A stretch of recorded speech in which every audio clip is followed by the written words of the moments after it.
good afternoon. Welcome to Jumpstart's monthly expert-led webinar series today with Stephanie Turner from McMullan Realty on navigating the lease labyrinth for business owners looking to move into a physical space. I'm Lauren Smith-Petta, and I serve as Jumpstart's Director of Education. Jumpstart strives to provide you with access to the knowledge and resources you need to make your small business bigger and better. Visit our website to explore some of our other educational opportunities for small businesses and tech companies. Before I introduce our presenter today, a few housekeeping items. This presentation session will be around 60 to 90 minutes with time set aside for Q&A. Stephanie may ask you to participate throughout, so please place your comments in the chat. Make sure your responses are going to everyone, not just hosts and panelists. This is sometimes an adjustment you'll need to make in the chat feature. You can also see the Q&A, which is a great place to put your questions as they occur to you, and we'll be sure to address them at the end. Also, at the end of today's session and in a follow-up email, you'll receive a brief survey. We appreciate your feedback, and so do our presenters. It allows us to continue to elevate the valuable lessons that we bring in for you. All right, without further ado, allow me to introduce our presenting subject matter expert today, Stephanie Turner. Stephanie, or Stevie Turner, is a licensed realtor with McMullan Realty, Inc. She specializes in commercial brokerage, helping mid and small size businesses in identifying ideal space for their growing businesses, as well as owners listing their properties for sale and lease. Prior to entering the commercial real estate space, Stevie was a senior vice president, and she managed for KeyBank's community reinvestment initiatives in Ohio, Indiana, Michigan, and Western Pennsylvania. She is a former member of Shaker Heights City Council and vice mayor. She holds a Juris Doctorate from Cleveland Marshall College of Law and a Bachelor of Arts degree from Kent State University. And Stevie is a 2015 graduate of the Real Estate Associates Program, or REAP. So, as usual, you are in the most capable of hands for the next couple of hours. So Stevie, over to you and welcome. Thank you so much, Lauren. I really appreciate it. And thank you to Jumpstart for giving me this opportunity.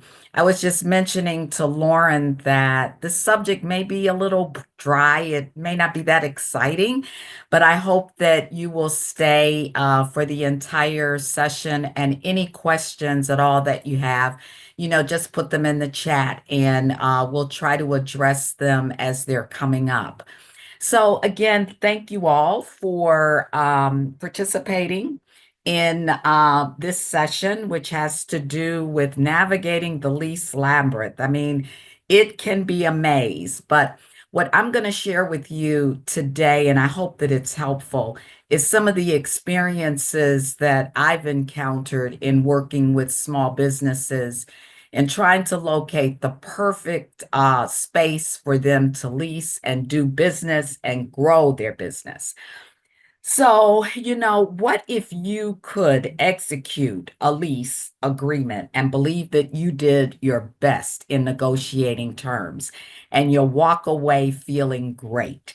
I mean, that's a really good feeling, and I think that's what all of us want, is to make sure that we've did the best that we could with our leases. So again, this session is gonna kind of work through that and try to help you as much as I can in looking out for just different things that go on during the lease process. So the first thing I'd like to do very quickly is if you could write in the chat, and I'm not sure I can see the chat, Lauren, but anyway, if you could write in the chat what your business is. If you give me a business name, at least tell me, if it's a bakery or whatever, hair salon, if you could let me know that. And then also, if you have leased commercial space before, I'd really like to see that, because that would, help as far as understanding who's participating in this section. So Lauren, I do not see the chat. Yeah, if you should be able to see it. If you can't, I can read the responses as they come in. Okay. Let me make sure everyone should be able to enter your responses into the chat that Stephanie asked for. So if you would take a moment, just make sure it's going to everyone and it should be working just fine.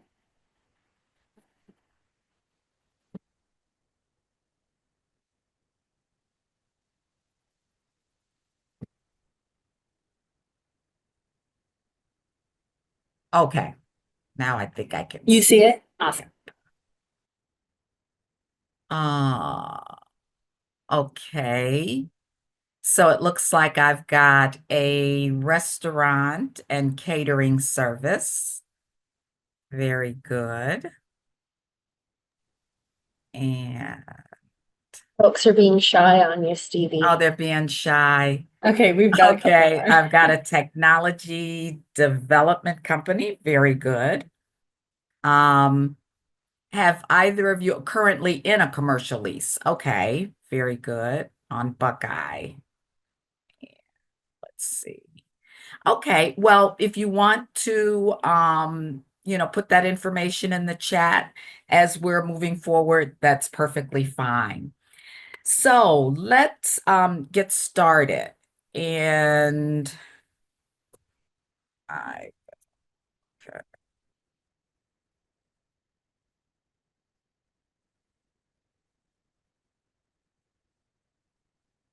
okay, our first slide. So some of the key topics that we are going to cover today is identifying the ideal space to match your business growth. That I tell you is probably the most fun that you will have is going and looking at different locations and, just envisioning yourself as in that space, doing your business, making money. So again, that part can be a lot of fun. The next, we're going to look at the lease structure. So this is where things get to be a little bit more serious because now you're looking at exactly what type of lease is best for you to negotiate, whether it's a gross or a net or a percentage of sales is another type of lease that's used. So you want to really, so at this point, you're looking at your budget, you're trying to understand exactly what you can afford, what and what is possible in order for you to grow your business. The other area that's really important that we're going to talk about as well is negotiating tenant improvements. We call them the TIAs, tenant improvement allowance, that a landlord can make possible because what you're doing in this space is more than likely you're improving it and you are improving it for your own business needs. And you remember that you are leasing this property, it is not yours. It's the landlord. So any investment that you make in that space, you just want to make sure it's not only enhancing your business, but also that you have some type of arrangement with the landlord to help you to improve his or her space. That's the space that they own. We want to clarify operating expenses and avoiding unexpected cost. So again, before you even start this process, I would make sure that you're reaching out to Jumpstart. You're getting the type of counseling that they can provide in, providing your financials and doing your balance sheet, your income statement, looking at your budget, determining whether or not this is a good cost that you can afford and how you're going to cover all of your costs. You want to make sure that you understand that not only are you looking at your budget for moving in and being able to open up your business, but also, as we mentioned before, if you've got to make certain improvements in that space, you want to make sure that you understand that so that when you open your doors the first day, that you are able to manage any type of unexpected things that may happen. You always want to make sure that you're on guard for that. One of the things, and I'm just going to mention this, that I've experienced over the years, and you're going to find I'm going to give you a lot of examples of what I've experienced, which has helped a great deal. But when you're looking at space, it's always good to bring a contractor with you, someone who can look at the space and determine whether or not if you want to remove a wall, whether it's a low-bearing wall that can be moved and it won't obstruct or have any kind of effect on the foundation. I mean, you want to make sure that you understand, cost, because a lot of times they can give you estimates. So again, those are just some of the things to think about when you're, looking at your ideal space. And then once we go through the lease and terms, then I want us to talk about some red flags that may appear in the lease agreement so that you are aware of it, you'll know how to manage it, and you'll know whether or not there are any type of remedy for what you may experience in that lease. So again, we'll talk about that. You will gain a solid understanding of commercial leases, but if there's anything at all that you need, I'll make sure that Lauren will provide a number where you can give me a call if you have any questions at all as far as understanding the commercial lease and the process, understanding your or how to navigate with your landlord and property managers, and also, lastly, a checklist to ensure that your business is ready for occupancy.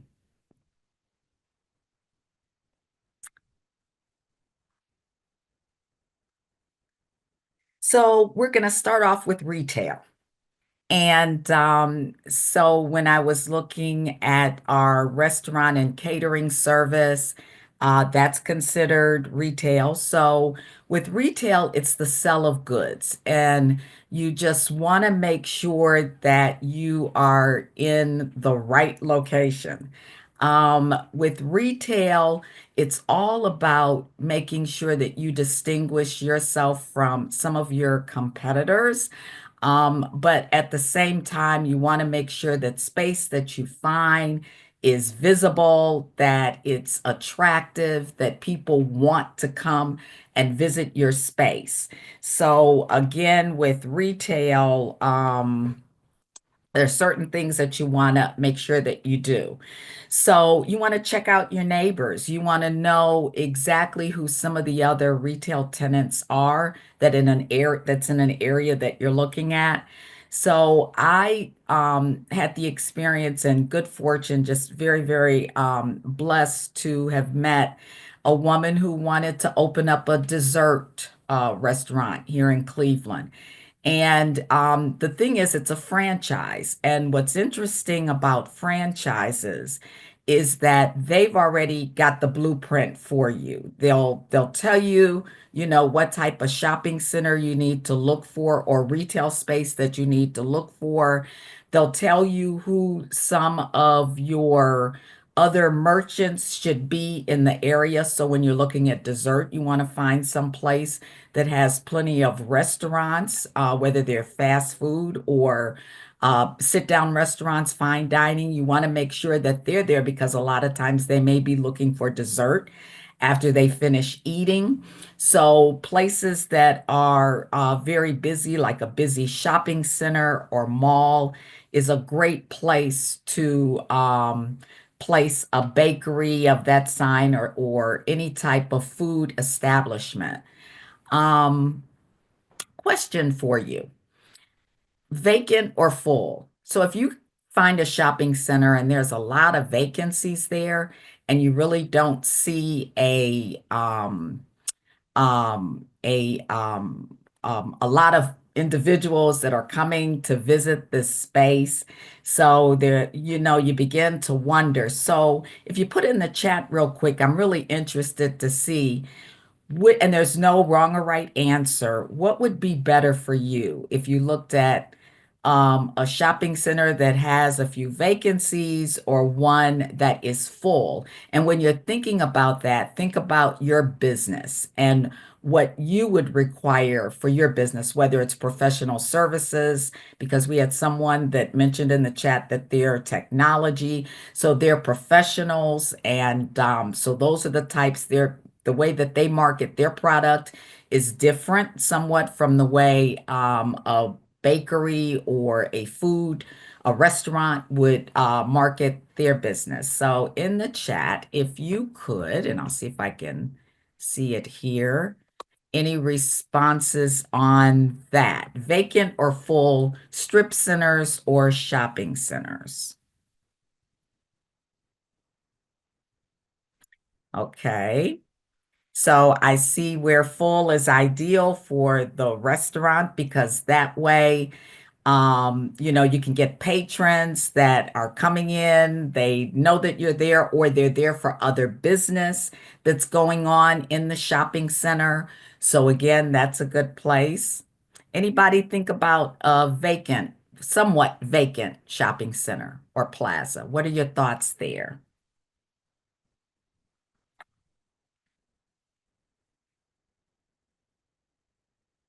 Any thoughts at all? Vacant-ish in a busy location. Okay, I like that. I like that.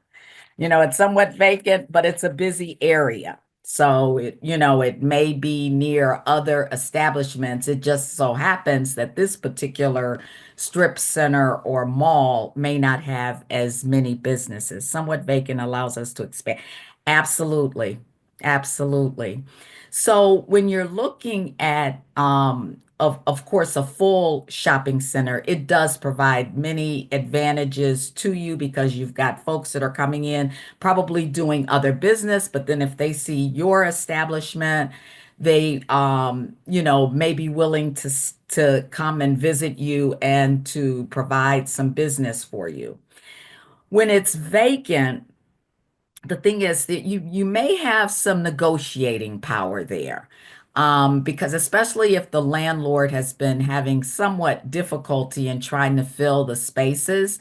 And again, you're thinking about your business and whether or not even it might be a shopping center that has a lot of vacancies, but someone is coming to you for a specific purpose. So for example, our participant on here who's in technology. It's specialized, and so I know I've got to go there. I really don't care whether or not there's a lot of other businesses that are in the area. I'm going there for a specific purpose.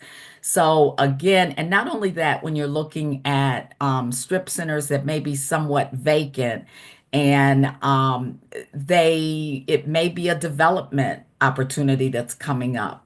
And so, so long term, looking into the future, there may be some advantages to moving into a space that's like this. And the other thing, though, red flag, when you're looking at centers that may be somewhat vacant, is you begin to wonder, okay, what's wrong with the landlord? Why are there so many vacancies here? Is there something, does the landlord, keep up with any challenges or issues that happen within my suite? Am I able to reach him or her? Is it very difficult to reach him or her? So again, just a number of things to think about, but whether it's vacant or full, you're really just focused on your business and how your business will grow in that particular space. So also in strip centers, there is, so you want to know exactly where your suite may be situated.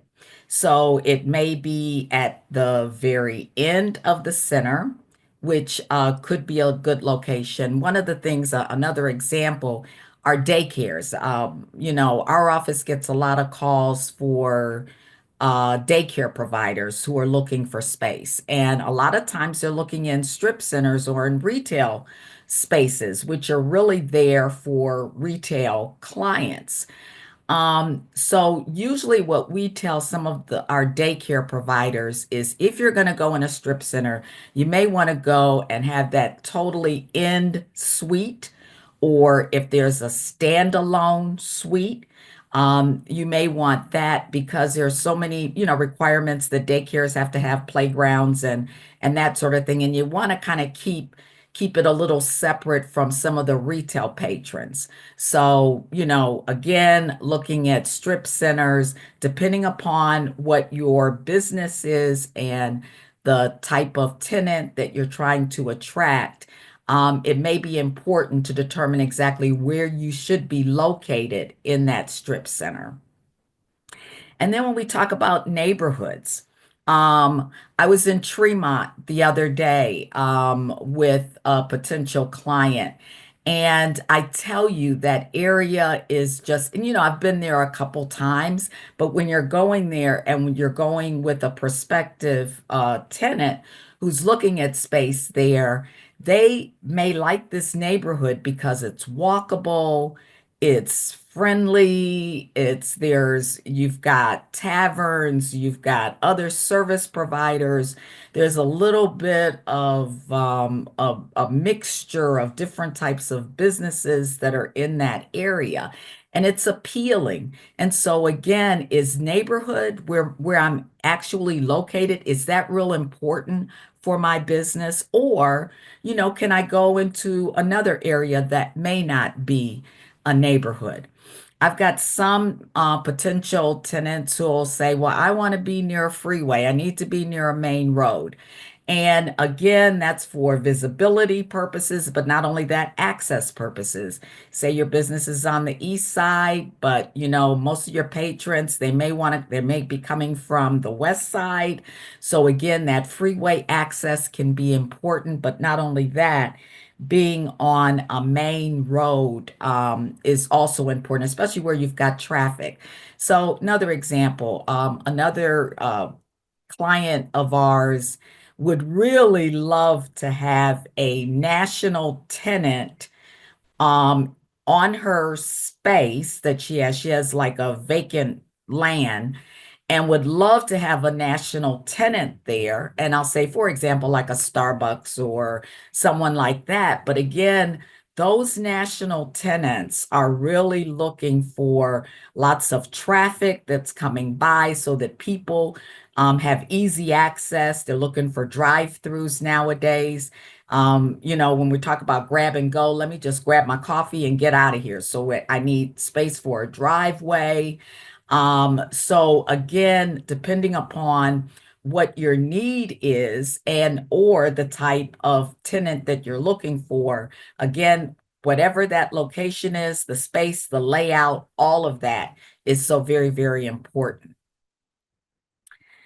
Okay, go to the next slide.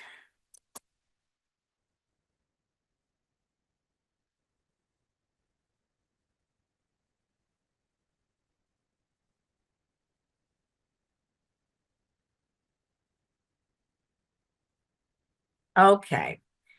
So the next type of suite that's available for tenants are office space. And so when you're looking at office space, this is really for, you're thinking about your customers wanting to make sure that they've got easy access into the space. You're thinking about your employees and making sure that they're in a nice working environment because your employees are so important as far as serving your customers.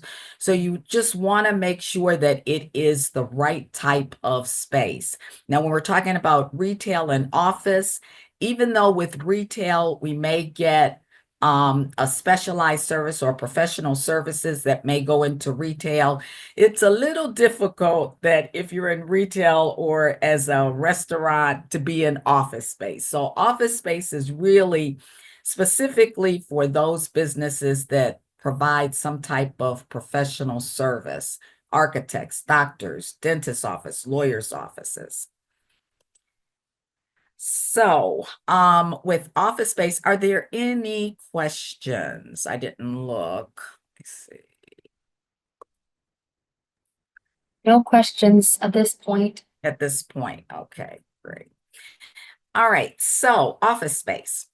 So with office space, as I just mentioned before, you really want to consider your customers and employees. You want to make sure that parking is available, that it's accessible, that it's easy to get into your space. Sometimes when you're talking about high rise or large office buildings, sometimes it may be a little challenging to kind of navigate and to find the right floor, the right suite. Do I go left when I get off the elevator? Do I go left? Do I go right? So again, you just want to make sure that it's easy for your customers to be able to find you. Consider the distance from parking to your building. So again, depending upon the office space, is it accessible? You want to make sure that even for ADA purposes, that again, your office space is accessible for anyone who may need to use your services. I know I've got another potential client that's out there that, ADA is real important for the type of work that they do. They just want to make sure that all clients are able to get to their space. So again, making sure that they have an elevator. Some of our older buildings within Cleveland, may not have elevators. And so landlords have to make a decision as to whether they want to make that investment in putting an elevator or some type of device in that space in order to make it accessible. Because, like I said, in a lot of professional types of services that are offered, you really need to make sure that people have easy access to that space. And then considering the age of a building. So a lot of our office space, and it's classified. You've got your A space, which is in really good condition, and then B and C, it can be average. So you want to look at the age of a building, whether or not there are any plumbing problems, whether there are, any problems with elevators or with the HVAC. So again, looking at that, when we start talking about pricing for office space, it's a little different from retail, and we'll get into that in a couple slides down the line. But again, with office space, just make sure that you understand everything that's going on in there. And especially as far as your heat, because the landlord may control your heat. And the thing is, if you've got a medical facility and, your temperature is lower than, what you'd like, because you have patients that are coming in, you just want to make sure that you understand that from the very beginning. So then we have different types of office space. So you know what? I'm going to throw a question out. How many of you are familiar with co-working space?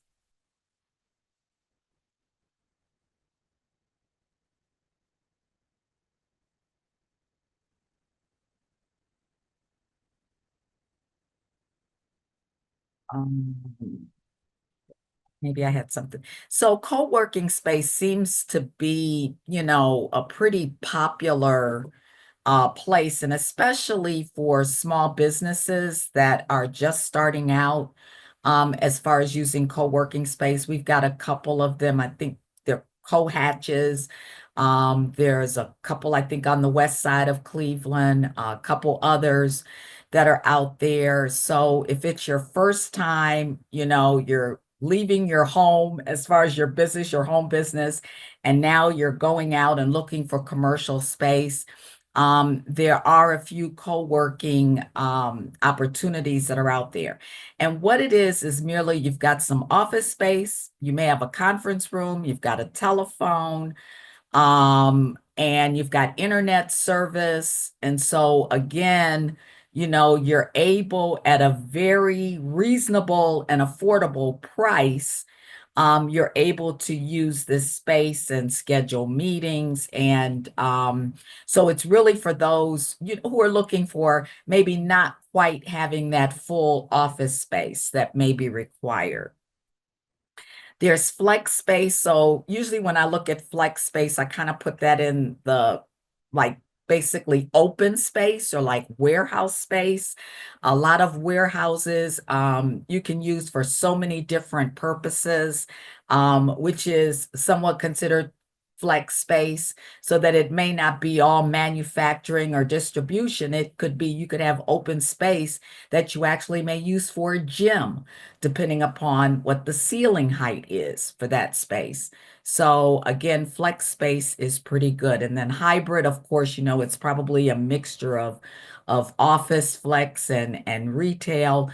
We talked about the high-rise buildings, traditional spaces, and then creative spaces. So I've noticed that if you're in the St. Clair Superior area, where there's a lot of older buildings that are there, they have been repurposed as far as like artists maker spaces.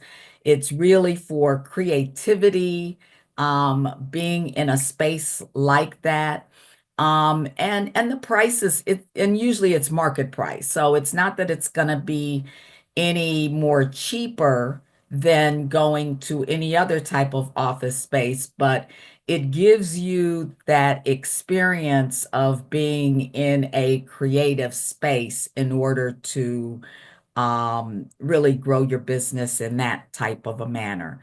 And then contiguous space, which is more closer together, overlapping, and then executive suites and so forth that you may find. And usually, maybe architectural firms may use something similar to this. But again, there's so many different choices that are out there that you can look at, and of course, be of that's going to help you as far as your business is concerned, but also looking at the numbers, just making sure that it financially makes sense for you in leasing this particular space in this particular location. And office space, one of the things that I did put down here is that a lot of times in office space, you don't control very much. And especially if you're in a building, and we're going to talk about the types of lease for that type of space, but but you need to understand that before you go into that space. You don't have a lot of flexibility there. Okay, we are moving along here.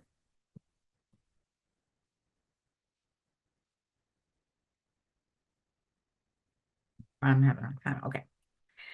All right. Now we're getting into the exciting topic of leases. Are there any questions before we start talking about leases?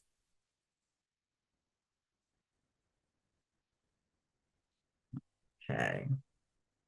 I hope everybody, are you still, engaged? Are you learning anything? I just want to make sure that, this is helpful, what we're providing or what I'm providing.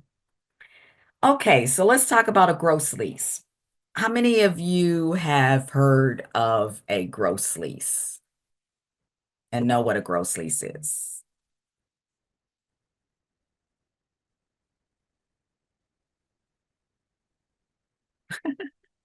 Thank you for the compliment there. But how many have you heard of a gross lease?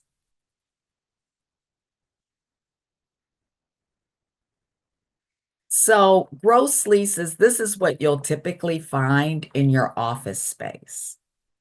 Because what has happened, and we call it a full service lease. But what has happened is that the landlord, when they've determined what your monthly lease payment is, they have taken into consideration what their taxes are for that building, what their insurance is for the building, all of the other maintenance fee. They've determined it. And what's good about, a gross lease is that it is stable. So you know how much you're going to pay. So say you do a 3-year lease, you know how much you're going to pay over that entire 3-year period. And we call this a modified gross. So again, you'll find this mostly with office space. There are some retail spaces where a landlord will offer a modified gross, But remember, they're trying to put all of their operating cost into that monthly payment that you're gonna, that you're paying. So that's the gross lease. How many of you heard of the triple net or net leases?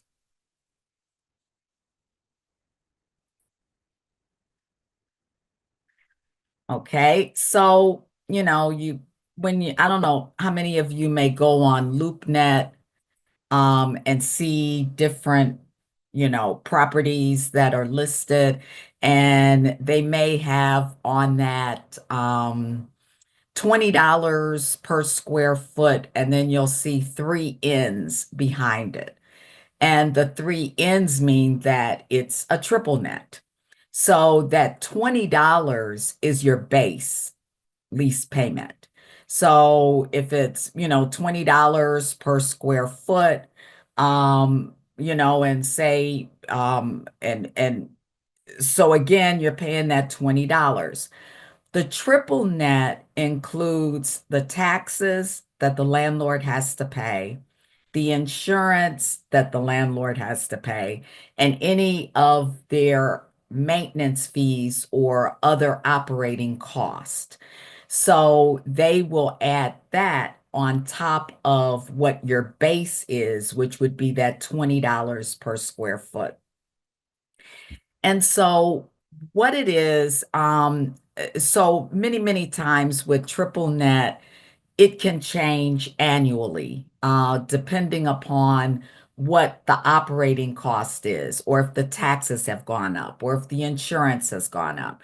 So a lot of times in your lease, when you see that, and triple net is considered, they call it added lease payment. So it's not part of the base, it's part of all of those operating expenses, as we have mentioned, that's added to the cost.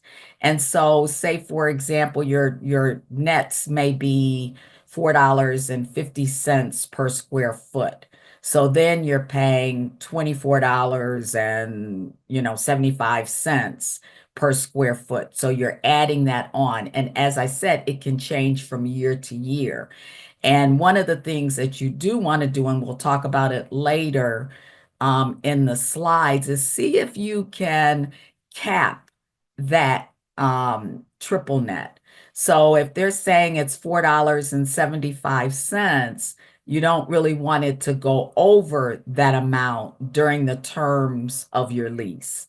So again, and the thing is with triple net is that it's not negotiable. Those are hard costs that the landlord has come up with.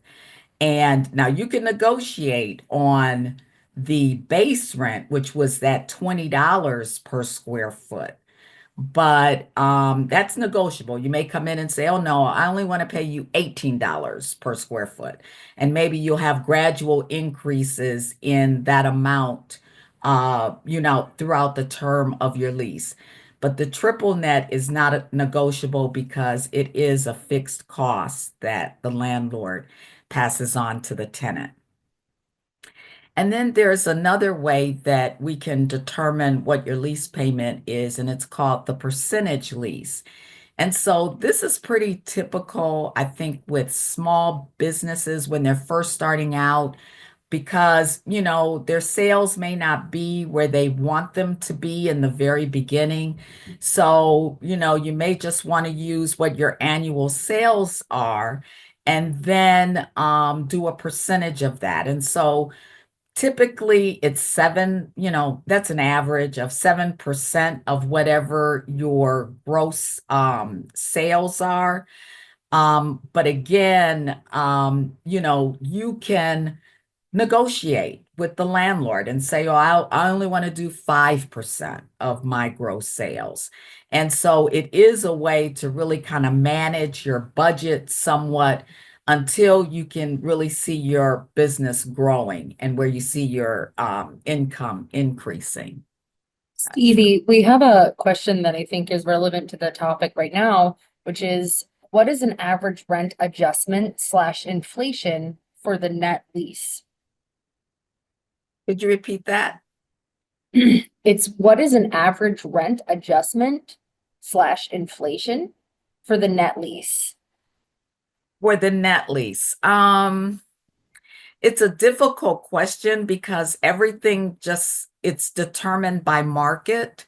So, for example, if and I understand what you're saying as far as inflation, because what some leases will put in there is what's called the consumer price index. And so again, and that's related to whatever your monthly lease payment is. And so, they'll look at whatever the consumer price index has been, say it's 3%, whether it's up or down. And, the landlord will look at that and take consideration. But during that lease, what they've done as far as your base is like they set it at $20, and annually they may put in there a 3% increase each year after that. So your first year, your base is $20 per square foot. Second year, you've got a 3% increase on that base. And then you can have them cap it though. So again, if you're going to use the consumer price index, then it can't be any greater than 3%. You can make sure that that's placed in the lease. Does that make sense, or did that answer the question? I think it did. They actually had a couple of follow-up questions and then we'll Okay. move on. Okay. One of them was, and what are the guardrails? It's all in your negotiating because, if the landlord really wants you there and it makes great business sense for the landlord, because again, they're trying to make a profit on this investment that they've made. And so everything, and that's the reason why in the very beginning of your lease negotiations, that all of these things are brought up and that there's a clear understanding between you and the landlord. So, as far as guardrails, it's really what you are negotiating up front, because you want to make sure that before you sign that lease, that everything is understood. You understand the numbers, you understand the increase that may occur, but all of that should be taken care of in the very beginning of negotiating the lease. Let's see. Thank you. And then the last follow-up question. No, we Okay. appreciate your questions, don't worry. Oh, yes, absolutely. They asked, in your experience, what types of businesses do you recommend take gross versus net? So, the thing is with gross and net, I mean, no matter what, the landlord is going to make sure that they're covering their cost. And so, whether it's a gross or whether it's a net, I think for most small businesses that are starting out, a gross lease is probably the best for them because they know exactly what they're paying, and they need to also do their due diligence and make sure that that number is pretty accurate for that particular market. So, and one of the examples in some slides that I have going forward is, you take a Pinecrest or even what's that other shopping center, Eaton, that's over in Woodmere. And I mean, their rents, and simply because of development, you're talking about $40, $45 per square foot. And that doesn't even include the nets. But just going back to a gross lease, I think for those who are starting out, it's it's stable. You know how much you have to pay each month. You don't have to worry about the nets increasing over the next year because the landlord may decide to hire a snow plowing company that charges more than what they charged the year before. So, probably for a new business that's starting out, you may want the gross lease. But again, with gross lease, you have to make sure that you understand how much of what So for example, utilities and so forth, what it actually is and whether it really suits your business. Because you've got to abide by whatever that landlord has, set out. I'm only going to have a temperature of 70 degrees. Every office space in here, it's only 70 degrees. So, I mean, you just have to know and understand all of those kind of small intricacies that are in that whole lease negotiation period. Thank you so much, Stephanie. You may Yes, and thank proceed. you. Thank you for the questions. I hope they're helping. And if not, call me and we can talk about it. And then the very last lease, this one we're not really going to talk about. I mean, it's their ground leases.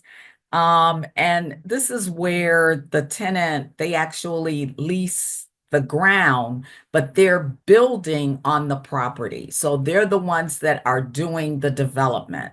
So typically with these types of leases, it's more than likely a national tenant that will do a ground lease, not all the time, but that's typically what you'll see. So for example, my business partner, he brought in Dunkin' Donuts.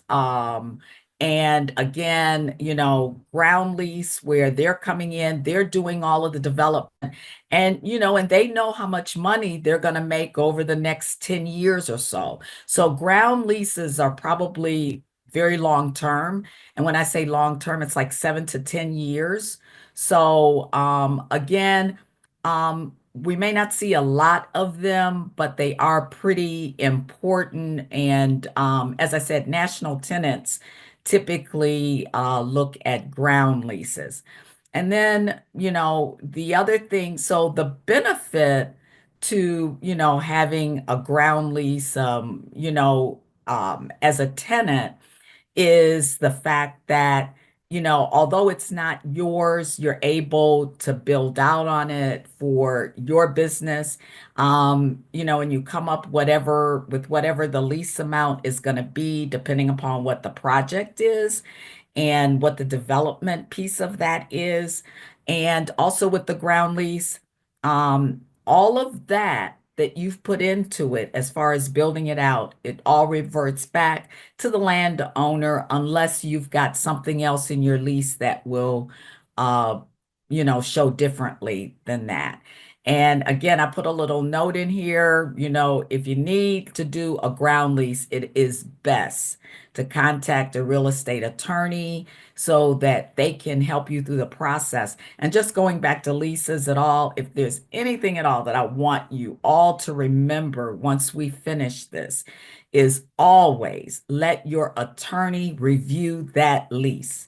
Don't just take it and, expect for, your broker or someone like me, because yes, I am representing you, but I always recommend that you go and have your attorney look at that lease to make sure that the terms that are in there fit your needs and that they're fair for you.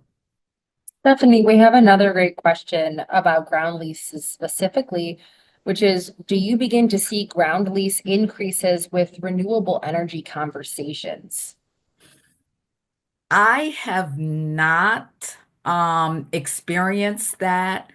Um, we do have a piece of land that is on the market right now, and that's kind of like the direction that we're looking at as far as this, because it is a lease. The owner has no interest at all in selling it. But again, as I mentioned before, they're really looking for a national tenant. But as far as renewable energy, we haven't experienced that yet. But anything that this person who's asked the question can share with me, I'd really appreciate it. But we just haven't experienced it to date. Thank you. You're welcome.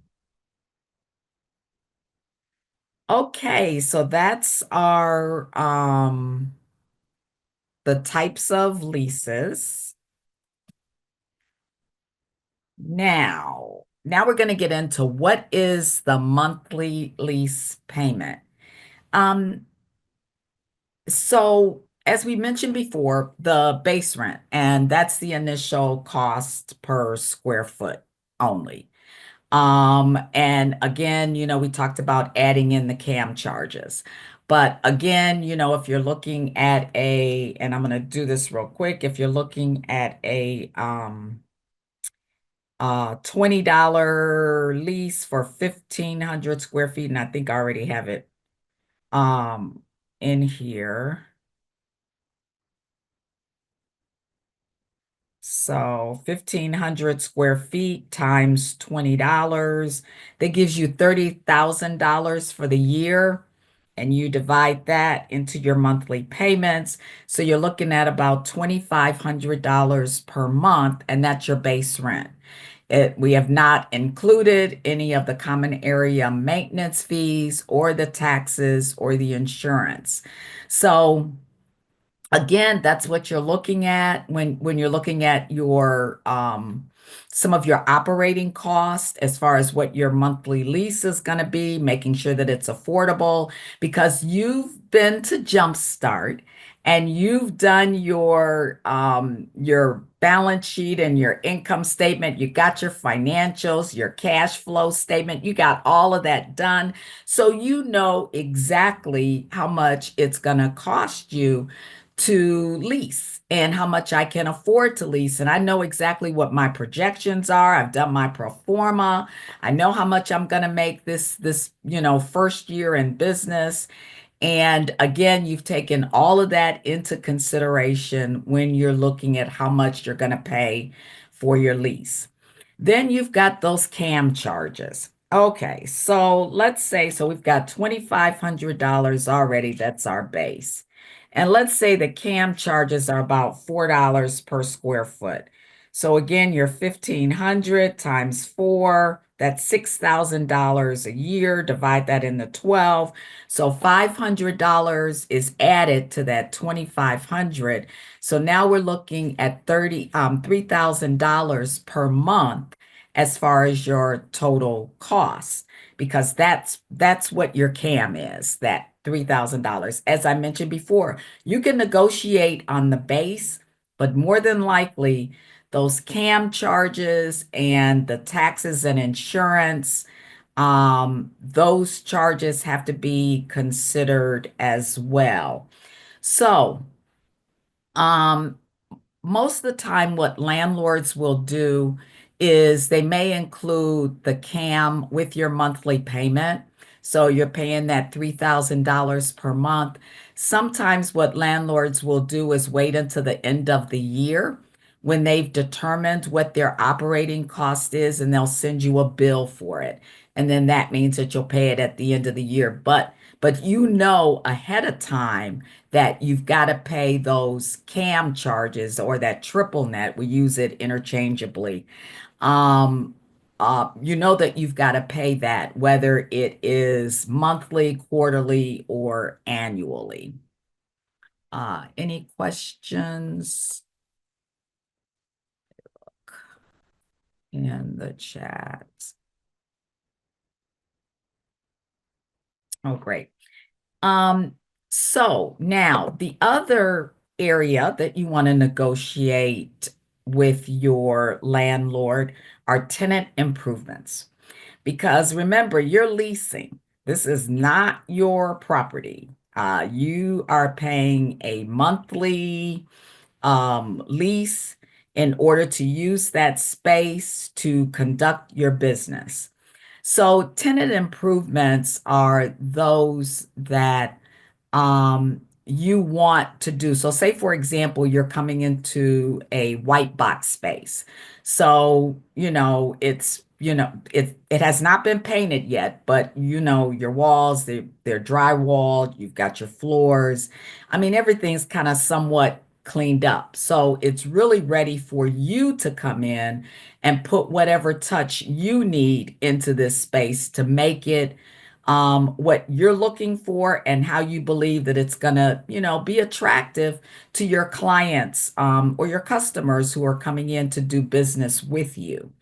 So you may ask your landlord, oh, I could use about $20,000 in tenant improvement allowance.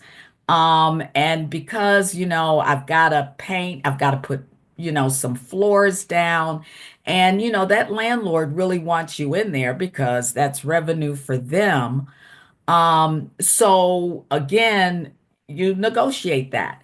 Sometimes landlords already have allocated within their budget what the tenant improvement allowance could possibly be for someone who's coming in and needing, to build out the space for their own needs. Because remember, when that term is up and you decide to leave, you're leaving, most of the things which, aren't affixed to the property, but you're leaving those things that you may have paid for, and that, you put into that space in order for you to run that business.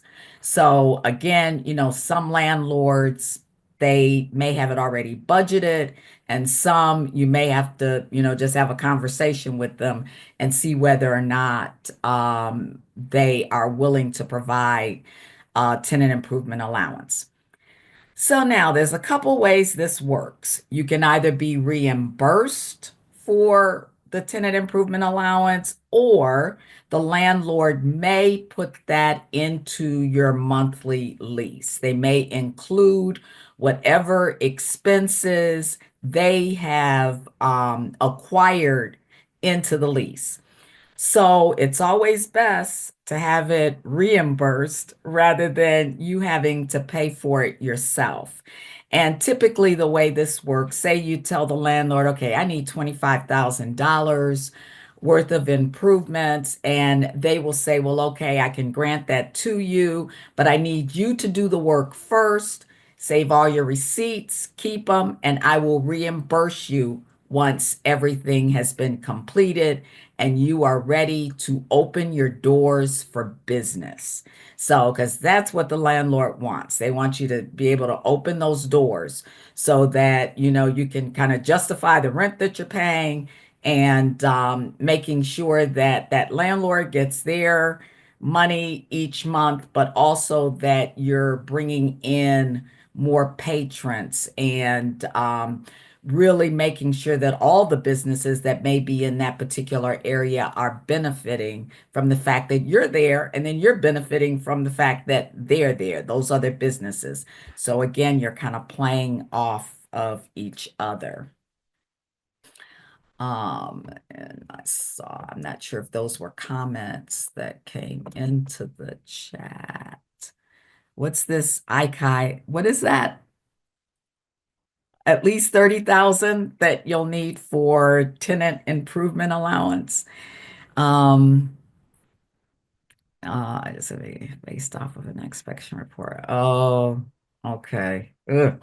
That's no fun when, that those funds have to come out your pocket, and it's really something that you did not plan for or expect.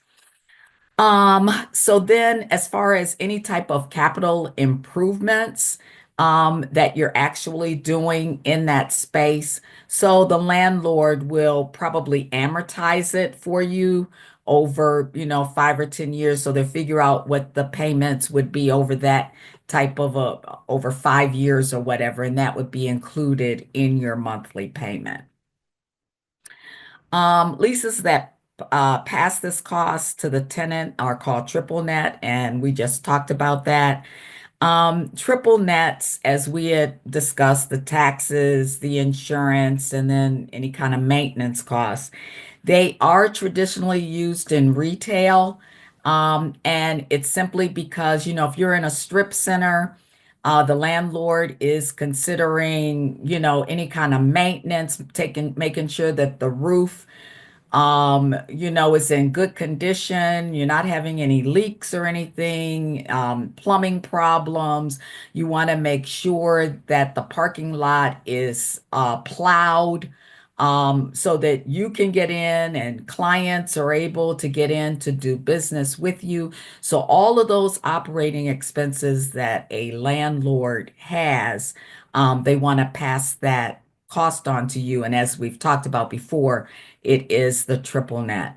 For warehouses and flex spaces, those are typically also with a triple net. It's those office spaces, as we've talked to before, where you may find the modified gross. You don't find too many triple nets in office space, but believe me, it can occur unless they've got separate meters and so forth where you know the tenant is actually paying separately their utility bills in an office space. And as we mentioned before, CAM and triple net, they're often used interchangeably, but they're really not the same because the triple net is really basically looking at your taxes and insurance. Okay.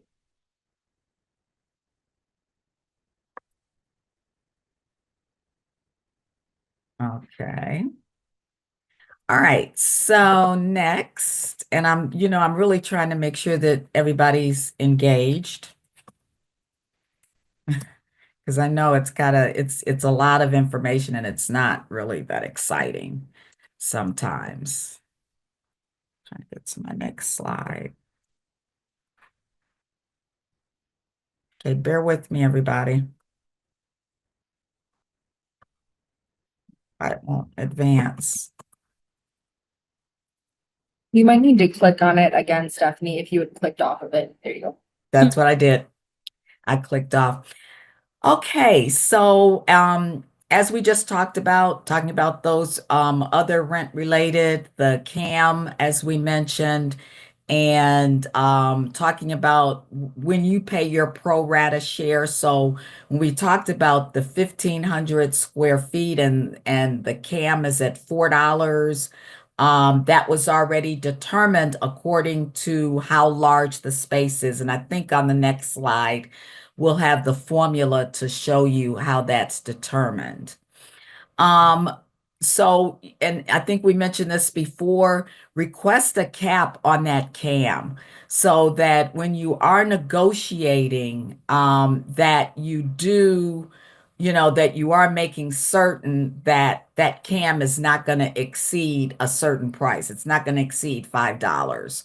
So we want to make sure that, and then hopefully the landlord understands they need to keep their expenses down at the same time and not trying to go out and, get the most expensive snowplower out there to make sure that, parking lot and streets are all plowed and shoveled.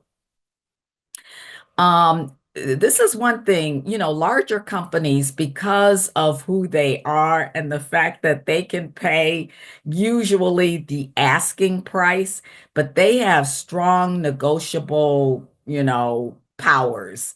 They can, because that landlord wants them in there. They know that this is a good paying client. I know that I'm going to get my rent each month on time. And so, again, larger companies have a little bit more leverage in negotiating price. I know I mentioned earlier that CAM is not negotiable because that's, basically what the landlord has set. But there are always exceptions to the rule.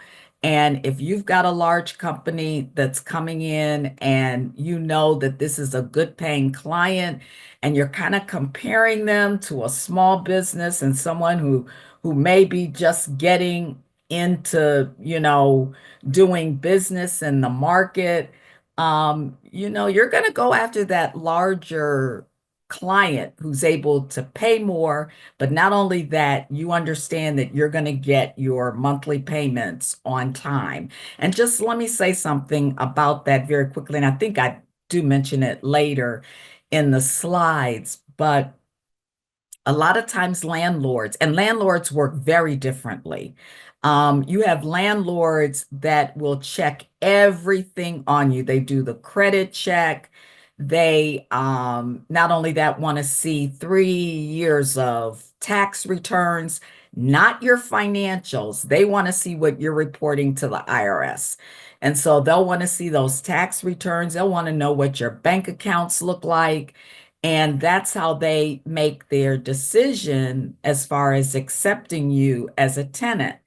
And then, you've got other landlords who may not do that. They may be a little bit more lenient, and they probably really need you in that space. So they're taking that chance, they're taking that risk on bringing you in and, just hoping that you are able to make those monthly payments.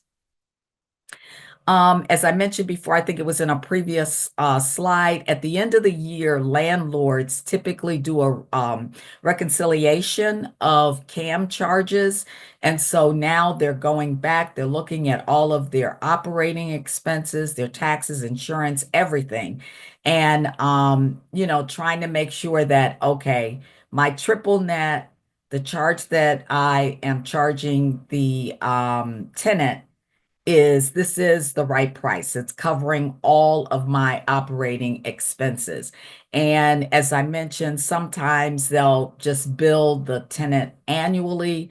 If that is the case, just make sure that you've got those funds available for when they, send out an invoice or a request for it. Or you can, perhaps request, making those CAM charges or triple net charges on a quarterly basis, or maybe even you want it to be part of your monthly base payment. But again, understanding exactly how the landlord wants to do business. Okay, so and managing payments versus the amount due at the end of the year. And I mentioned before the consumer price index, which it may be included in leases where they'll say that the CPI will not be any greater than 3%. So make sure that you look at that. So say for example, the CPI ends up being 4%. According to your lease, the landlord will not charge that. They'll do anything that's less than 3% as far as your annual increase. So let me make sure that I go back on that. So in a lot of leases, the landlord is expecting so your rent is $20 per square foot this first year, but they want to make sure that the next year that there is an increase. So you won't find too many triple net leases where they don't have that annual increase at the end of your first year in business. There's typically like a 3 to 5% increase, and a lot of times they're basing it on the CPI.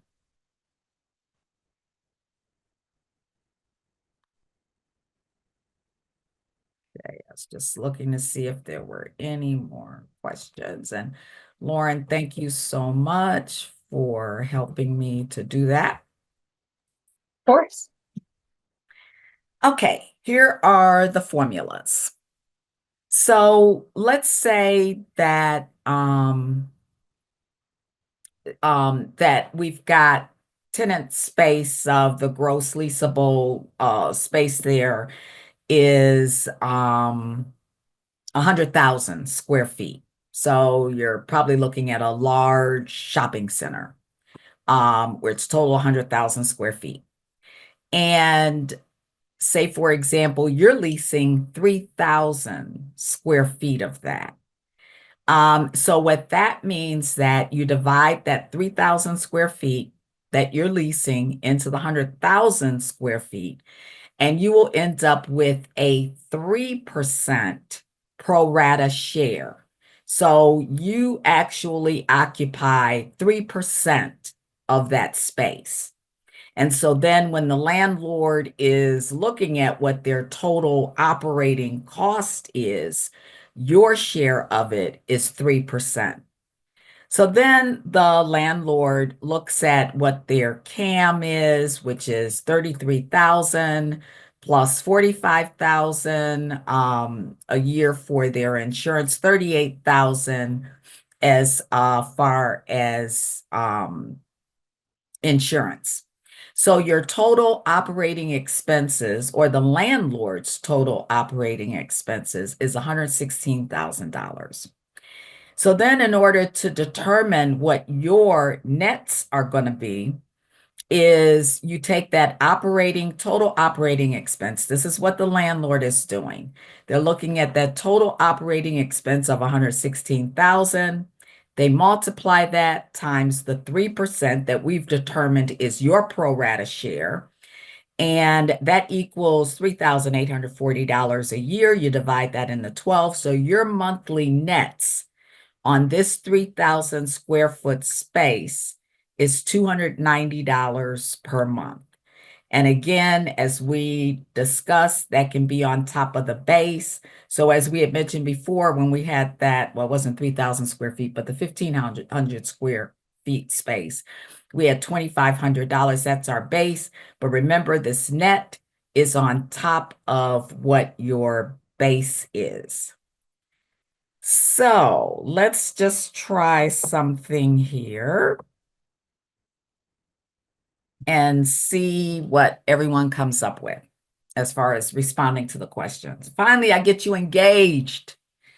So Sam's sneaker store, and Sam is opening his first commercial space to sell high-end tennis shoes at Pinecrest.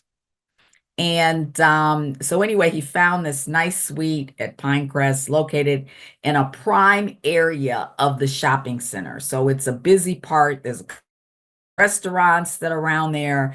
And so, of course, he's going to get the traffic. There are people coming in and out. And so, again, Sam is interested in leasing a suite. It's 1,500 square feet because that's probably all he needs. He doesn't need anything any larger than that.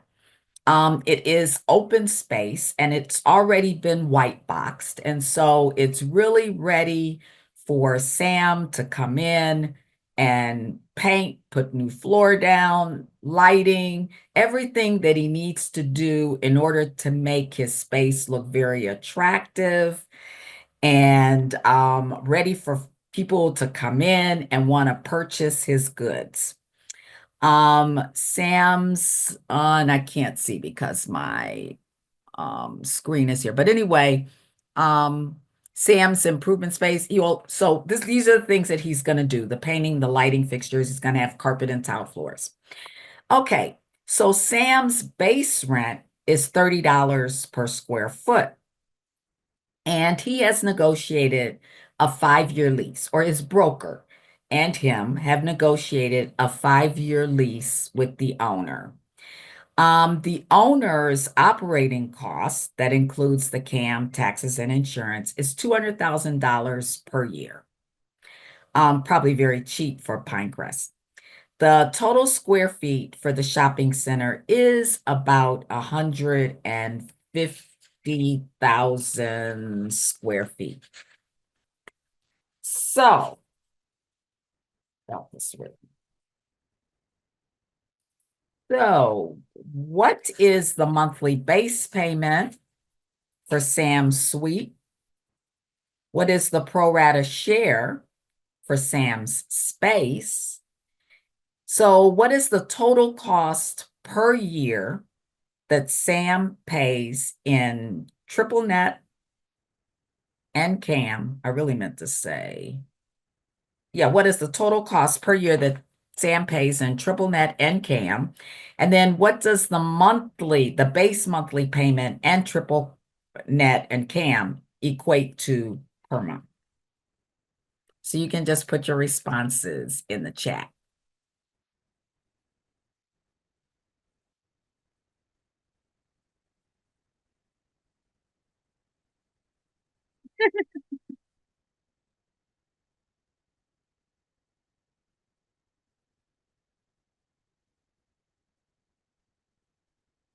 Okay, so yeah, we got somebody here that didn't use a calculator, just said, that's the amount per month, plus or minus.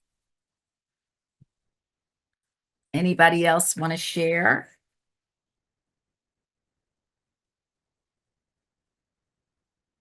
So again, we've got 1,500 square feet.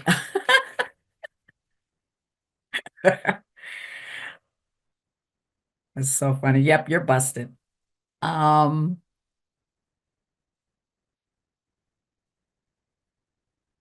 Okay, so we've got 1,500 square feet, right?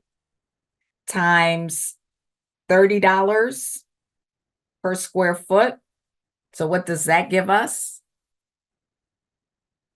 Per month, about what, 37.50 per month? That's your base.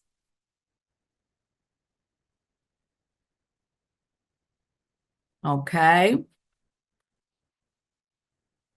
Hello?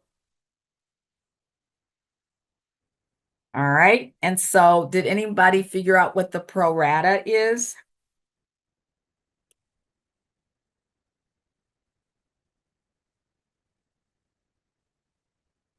The pro rata ends up being somewhere around 1%. And so what that is, it's about $166.67 per month that's added on to the 37.50.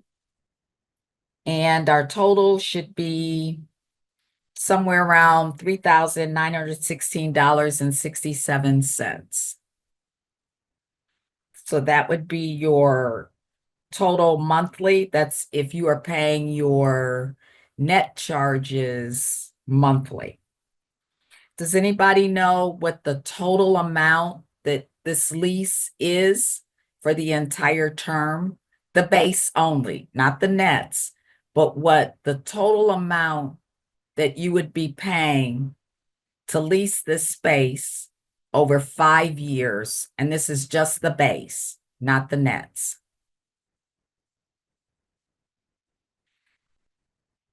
So this would be a $225,000 lease over the 5-year period. That's how much you would be paying. Are there any questions?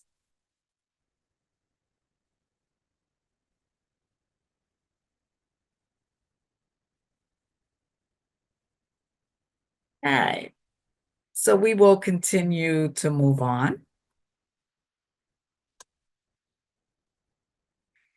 Okay, this is another area before we get into the lease itself, is really understanding the area that you would like to do business and lease space. You really have to make sure that you understand the code, what the zoning is for that particular area.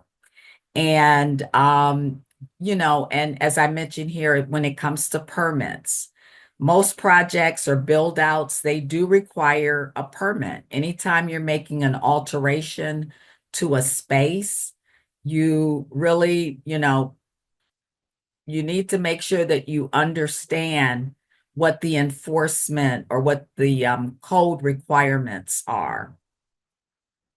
And this, I think, should be done before. So once you see a space and you like it, and maybe you go back for a second time and you look at it, you bring your contractor with you, because that way your contractor can tell you, what you can or can't do in this particular space. You really want to make sure that you reach out to the local government. And that's something that I do, and my business partner, that's what we do consistently with clients, is that we make sure that we visit that local office, whether it's in person or whether we're just making a phone call. But again, we really want to make sure that the type of business that we want to do in this particular area, that it's acceptable and that it aligns with the code, and that we're not violating any type of requirements that the city may have for this particular space. So it's really good. You're either reaching out to the economic development department of a city. Some cities may not have economic development departments because they're not that large. So it may be within the planning department, or maybe they have a business development department. But get to know those folks. I tell you, it'll make your life so much easier, and especially when you're getting ready to go for a permit. And your contractors, they know this already. Your architect, whoever's going to be doing the drawing, because many cities will require you to provide a drawing of what you're going to do in that space. And then they will approve it according to whatever their guidelines are in the city. So again, it's just so important to make them your friends, because it will make life a lot easier for you, and especially when you're going to get permits. So a word to the wise. And then I don't know if most of you know, but we've got this county auditor site, and it's usually within all counties. I mean, you can go to Summit County, Lorain County, wherever the property may be, and you check the auditor site, and it gives you so much information. It'll give you a description of the property. It may even have a site plan in it. Sometimes you'll see it, so that you can at least see exactly how the property is situated, on its land. It'll tell you what the prior sales are. It gives you the owners, who the owner is. And the owner may be a LLC. It may not have an individual name. It's, whatever the property owner has named that property and filed it, with the state of Ohio.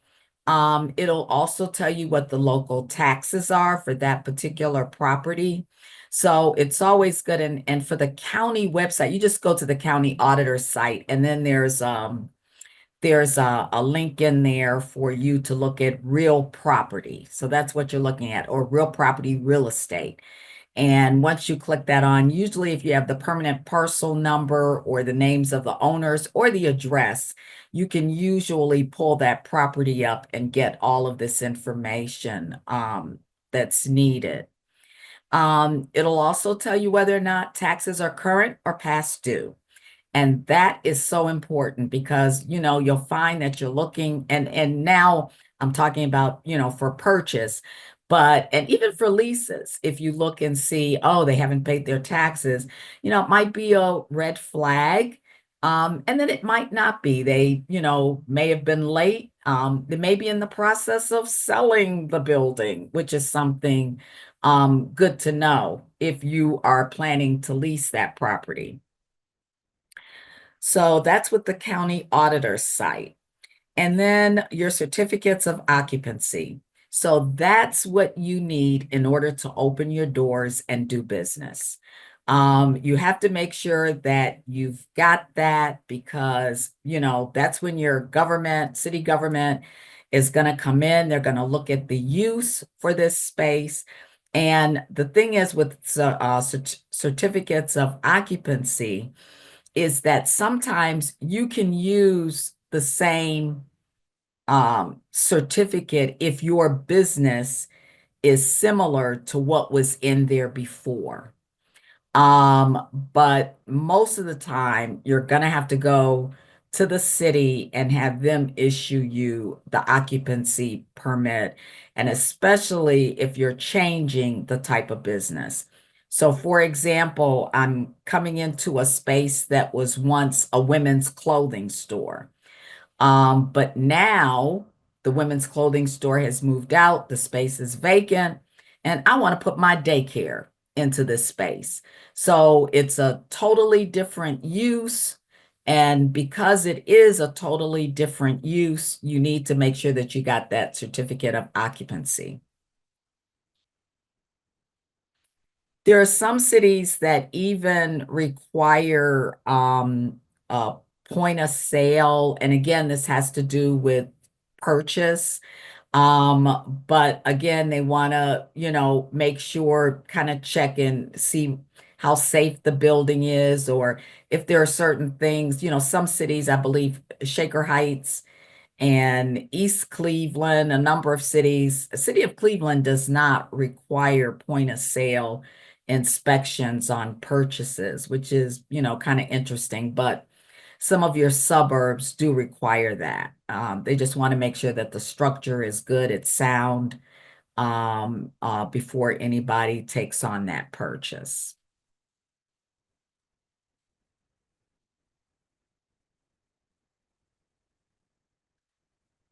Okay. And then I just threw this slide in. It's an occupancy classification group. And a lot of times you will see this. I think sometimes you may be able to see it on the property reports that come out. And just to kind of let you know that, this particular space is not for assemblies. So say you go into an industrial area. And even though the rent typically in for warehouses and industrial areas, the rent is a little bit cheaper than for retail or office. But they may not want assembly there. Assembly, is gathering. So it could be churches, it could be event centers. It could be a number of those types of businesses that where a city may not require that to be in an area that's considered warehouse or industrial. So that's just one kind of example. All right, so we've done everything that we need to do as far as looking at the space, understanding how much the landlord wants for the space, what we've got to do inside of it to make sure that it works for our own purposes, making sure that we've contacted the city or whatever the government entity is within that area, making sure that we're complying with all of their requirements as far as leasing space. So we've done all of those things. And so now we're ready to talk about making a deal. And, typically you're working with a broker, and that broker will most of the time do all the talking for you when it comes to trying to make a deal with the landlord in leasing the space. But you've got a lot of input that you've got to provide to the broker just to make sure that the broker, because, you know, we are brokers, we're representing that tenant, or either we could be representing that landlord. But at the same time, we've got your best interest at heart. We are looking after you. We're making sure, trying to make sure our best that you're making a good deal and it's a good deal for all parties. So now we're ready to get into our negotiating stage. So, any questions so far? I hope I'm not boring y'all. Okay, in commercial. So remember, commercial and residential, so totally different when it comes to negotiating leases. And typically on the commercial side, before we do any type of lease agreement, we got to do the LOI, or we have to do the LOI. Sorry for my English. We have to do the LOI because the LOI it sets us up for negotiating with the landlord. And the LOI is not binding. So we're expressing to the landlord that we've got an interest in leasing your space. And so now we're going to put down some of our terms and the things that we're interested in as far as leasing this space. So the letter of intent is a document that outlines the preliminary commitment, for all parties and as far as what you're going to be doing as far as your business is concerned. The LOI expresses the intentions to enter into this formal agreement. So we don't have a formal agreement. When you sign that letter of intent, it's merely saying, I'm interested, and it's really based on good faith. When you've gone that far, where I'm going to express to you what my interest is in leasing your space. As we said, it's an agreement in principle, but it's not binding. So again, it's letting that landlord know my interest. LOIs do require a signature. I know that we have clients who'll say, oh, just go offer the landlord, $5,000 a month or whatever. Just go tell them that's what you'll offer. It's not that easy. We've got to put it in writing. The landlord will want to see that you've signed that letter of intent. It's not just making a phone call and saying to the landlord, I'm going to pay $5,000 per month. It really is showing the landlord that this is what I'm offering you, and here's my signature. And then we can proceed with negotiations by preparing that lease. So again, it needs to be signed. I know so many times we've got some of our clients that don't want to sign the LOI. They just want you to go tell them. Nope, that LOI needs to be signed. The LOI includes the name of the parties. It includes the amount that you want to pay per square foot. So if the landlord has the property listed at $30 per square foot, you can come back and say, well, I just want to offer you $25 per square foot.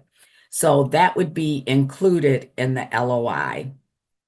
And also, the amount of the square foot and I'm sorry, the triple net or CAM, it may be included in the LOI, or you may just want to put in there to be determined, because maybe it's something that you have not discussed fully discussed with the landlord. Of course, you want to discuss it up front to see whether or not there's a triple net. But sometimes landlords may not tell you exactly what it is, but if you put in the LOI to be determined, then we will have that figured out by the time we negotiate the lease. So again, that's in the LOI. Additionally, it will include whether there is a due diligence period. So what you'll find in many instances, if you've got to build out the space, so you're moving into a white box space, and you've got to put your touches in there. If you need to even put in shelving or counters, whatever it is, or you got to put a kitchen in, or a kitchenette, whatever it is, you want to be able to request, and you want the landlord to honor this, is a due diligence period. And so what that means is I may need 90 days to get this space into what it needs to be in order for me to do business. And so for those 90 days, because I haven't opened my doors and I have not received any clients, then, I want 3 months free rent. And you can ask for that. And it's pretty typical. And most landlords will grant it. They will grant you that due diligence period of 90 days, because remember, you still have to get your permits. There may be the fire department may have to come in and do an inspection. If it's a daycare, there's all kinds of inspections for daycares. You get the state involved because you have to have state licensing.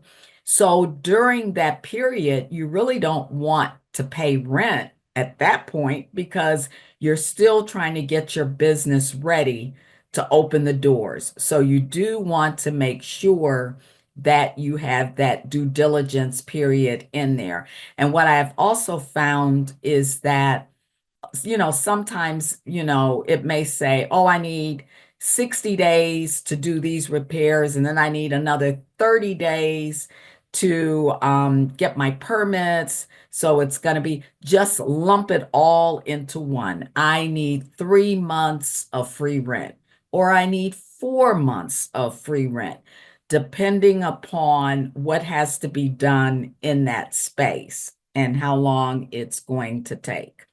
So again, that's your letter of intent. Letter of intent should also include contingencies, because what if you go in, you know, and the letter of intent, I'm saying it should include contingencies because whatever is in the letter of intent will be in that lease.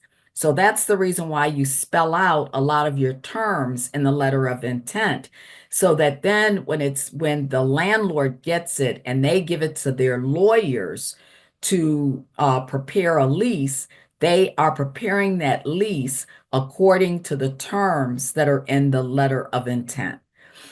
So in your letter of intent, you want to put contingencies in there so that the landlord knows and so that it will be in the lease. So, licensing, for example, if you've got a daycare and, daycare has all of these requirements in order to get licensed by the state, by the city, by the county, the health department, everyone's involved in that. And thank goodness that they are.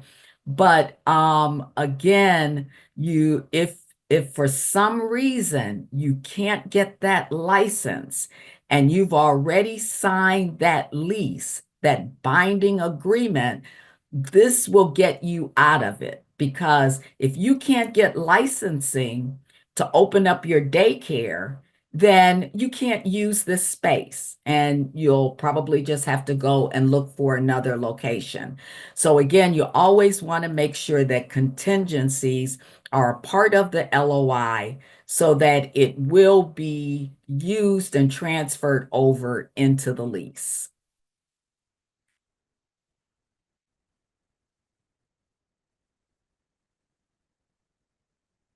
Okay, now we're at our commercial lease agreement, and I'm going to speed up a little bit. Okay, so the commercial lease, of course, this is the binding contract. And again, we've taken a lot of our terms and so forth from that letter of intent. This commercial lease allows the business owners to use this rental property, which is not theirs, and be able to do their business there. To lease or not to lease. And so again, I'm not sure why I've got that in there. I have to go back to my notes. But the pros to leasing is that, oh, I see. To lease or not to lease. And so it has to do with purchase. So do I want to purchase or should I lease? And sometimes you're better off leasing than trying to purchase property. But then there are some individuals or companies out here that they really need to own because they need that total control. So pros to leasing: lower upfront cost, the maintenance responsibilities, most of them are on the landlord, but make sure you read that lease carefully to make sure that if there are any other costs that come up, if you are responsible for it, you know it. But if it, is a total surprise to you, you're looking at your lease and you find out, oh no, I got to do HVAC repairs.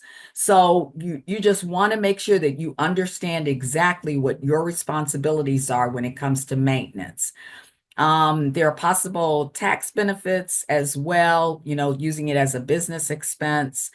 Cons to leasing is you have no equity that's built up. You're just paying rent, or you're just leasing. There could be potential rent increases. So there's a number of cons as well when it comes to leasing.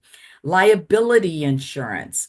Make sure that you've got that. Many landlords will ask you to make sure that you've got business insurance. So in other words, you are insuring your property that is in that space. Yes, the owner has insurance for his or her building or their shopping center, but you as a business owner will need business insurance as well to make sure that your equipment, whatever it is that you have in that space, is insured. And remember, the commercial lease outlines what your rights and obligations are as a tenant. So again, just making sure you understand everything about that lease. Just don't take it for granted and just think, oh, it's just a lease. Let your attorney review it.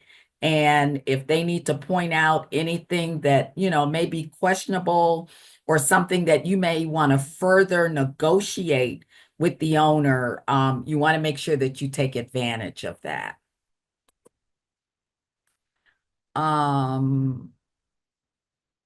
Okay, I was trying to see if there were any other questions. Have any now? I know that Kenya is going to reach out to you separately. Okay, And have good, lots of good. questions for you. Good. I'm looking forward to it. I'm looking forward to it. Okay. Also, Stephanie, if it's okay with you, we can send out all of these slides to Yes. everybody afterwards. So Yes. if you need to start over any topics, you're welcome to do that. But yeah, we're Okay. doing good. Okay. Yep, that's fine. And I'll send you the PDF. Thank you. Perfect. Okay. We'll talk real quick about defaults. Ugh, you hate to, talk about this subject. Ugh, it's just no fun if you've got to, walk away. It's not good for either party. It's not good for you. It's not good for the landlord as well, because now they're not getting their, income that they were expecting. So that's the reason why that lease and making sure that you go through it, you understand it, is so very, very important.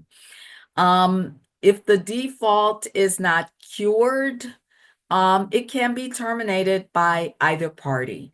So, my daycare example, and it may not be considered a default, but my daycare example, if they can't get licensed to run their daycare in that space, then you've got to find another space and the landlord has to find another tenant.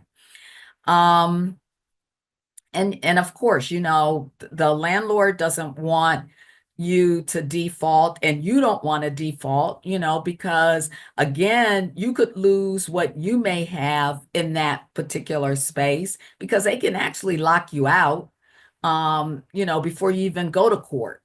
So again, understanding that lease is so important. Unlike residential leases, which protect the renter, I'm telling you, commercial leases actually protect the landlord. They're the ones that prepare it. So, you just need to make sure that you understand all the terms and you understand what your obligations are.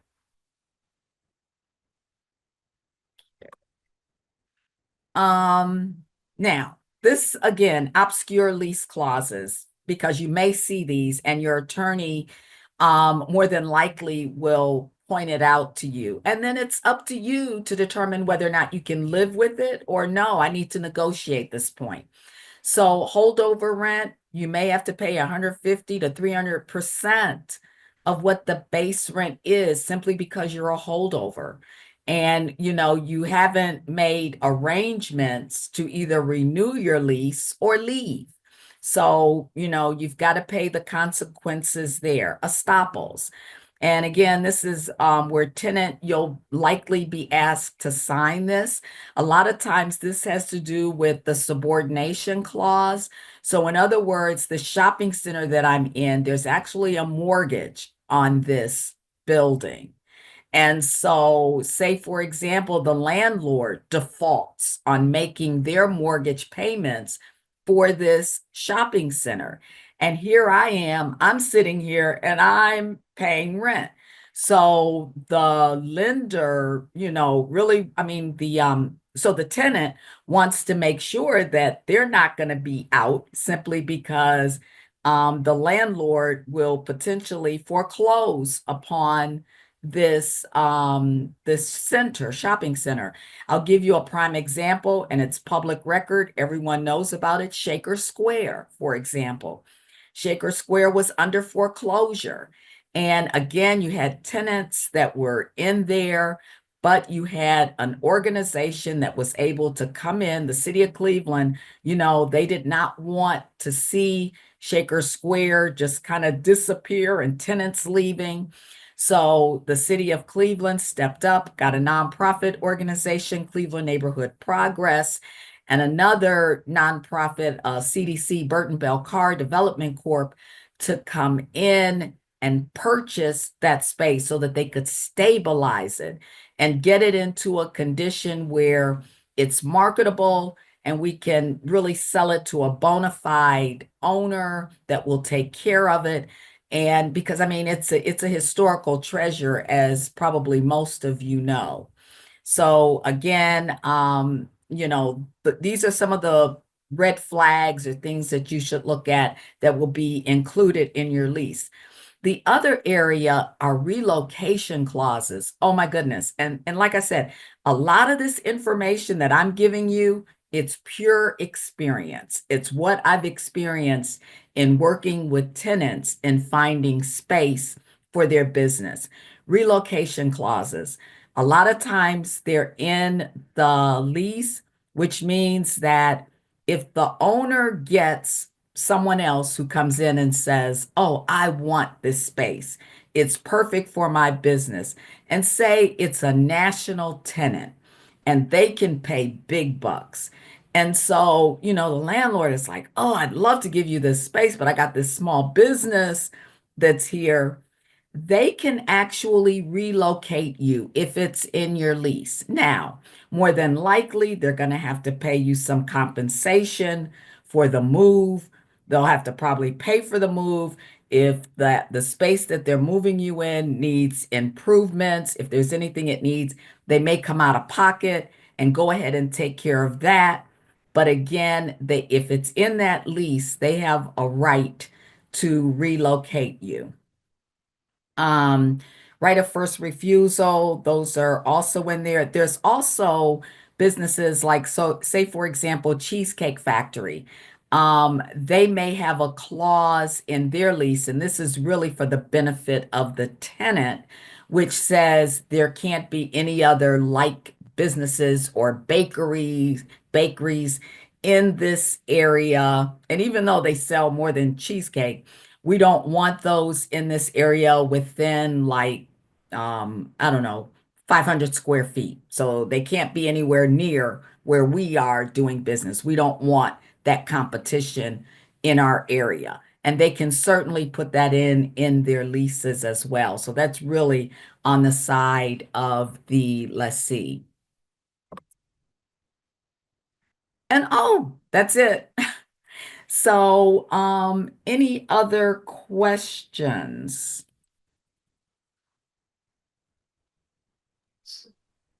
You folks are welcome to put your questions in the Q&A, or you can also raise your hand and I can unmute you.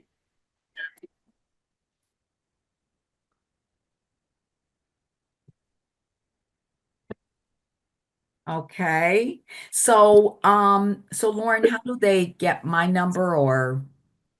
Yeah, so what we can do is we can put Stephanie's contact information in the follow-up email to make sure that you can all easily reach out to her to follow up on this. Stephanie, thank you so much. So comprehensive. So many bases were touched on and so many things were covered in just a couple hours. So you can see she's a wealth of information and really a great person to consult about these things and to work with. So thank you so much for your time and these amazing resources. So we will make sure to include this slide deck and Stephanie's contact information in the follow-up email. We'll also include a survey in the follow-up email, and at the end of this session, we really appreciate your feedback. It allows us to bring in experts and entrepreneurs to teach valuable lessons like these. I also have to mention we have more webinars coming up the third Wednesday of every month, including our March 19th webinar on using generative AI to work smarter and not harder, and our April 23rd webinar on using para business systems to grow your businesses sustainably. So you can find these webinars and other Jumpstart and partner events at jumpstartinc.org/events. Thank you again, Stephanie Turner. Thank you everybody for attending and participating. I know it's really hard to work on the business, but you did it for 2 hours over your lunch. So thank you so much everybody for coming, and I hope to see you next time. Thank you again. Thank you everyone. Appreciate it.